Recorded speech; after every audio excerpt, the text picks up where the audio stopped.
A peculiar transfer student named Oji Osino has just arrived at Netsuga Private High School.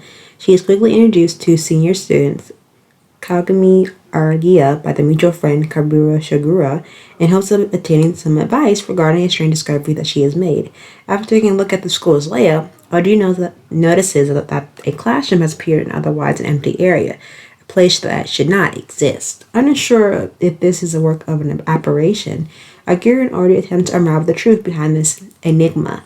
But Aguirre soon discovers, after finding himself locked in with Aura, that the room holds the memory of an event that he has long since forgotten. This anime has about 12 episodes. It premiered October 4th, 2015 to 2015. Has a second series and a second season. It is comedy, mystery, supernatural. Theme is vampire, based off a light novel series. Each episode is 26 minutes per episode, and rated R and 17 plus for violence and profanity. Now let's get started into the review. What I really like about this anime, especially the first season and the second season, the Monogatari franchise, has been a very creative story that I fell in love with for quite some time. I reviewed the second part of its series, or the second version of this, in my anime review. Go check that video out if you haven't already. One thing I found very interesting, that it's based off a whole entire light novel series, and the dialogue between all the characters are very intricate and very detailed, which, they seem like a normal conversation to the average person. But one thing I like about the series in general, it isn't so far different from the others in the series that it takes it on at least 2 or 3 separate arcs that are molded into one cohesive adaptation of one arc into 12 episodes. And I feel like, given its very avant-garde like style of animation in the series, that it makes a very triumphant return. And any fan of this series would be ecstatic, because the latest works of its entry have done a phenomenal job. Now, I will say from this standpoint that the Onagari series is divided into 3 parts: the Orga Euphoria, the Socially Riddle, and the Social Loss. And all 3 of these storylines are drawn to different connections, and they evolve with each other and they interconnect the story as a whole. Now, I will say the main character is basically the main focal point of the story, but without giving too much away, I feel like you had to kind of dive deep into these characters and the type of role that they're playing, especially with the other characters that are a part of the supporting background.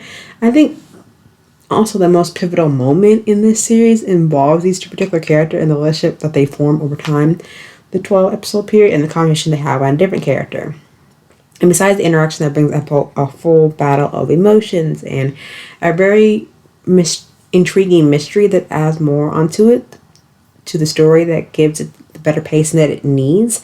I feel like also the growth of these characters shows, the main guy protagonist in this series shows his experience to solve any challenges that are thrown his way, especially the interesting experience he has thrown his way the past couple of series that this anime has developed into. And I feel like for the main male protagonist, that he's dealt with a lot of stuff and learned from his experience and has grown as a person.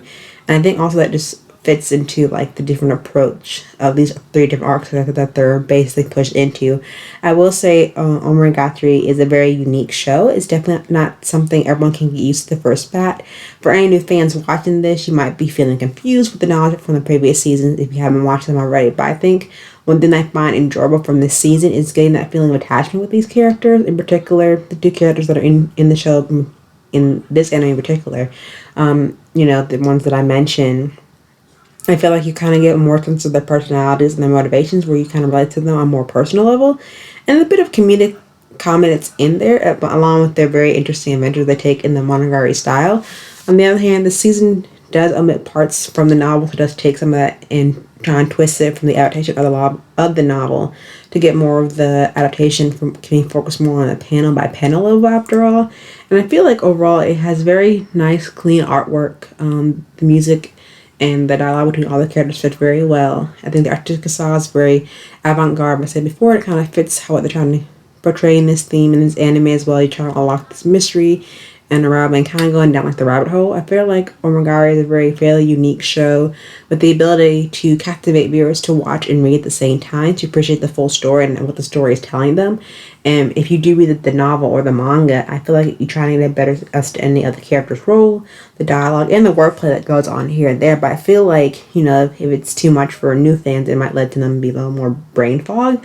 But overall, it's fairly entertaining to comprehend the story's intention of what it's trying to tell and the message it's trying to speak, along with the emotions that the characters interact with each other or by themselves. I think also this is one of the times where it has a nice, interesting thriller aspect to it. And, besides being mystery and supernatural, it will definitely keep you on your toes and like begging you for more. But definitely check it out for yourself and let me know what you think. But until then, see you soon. Bye.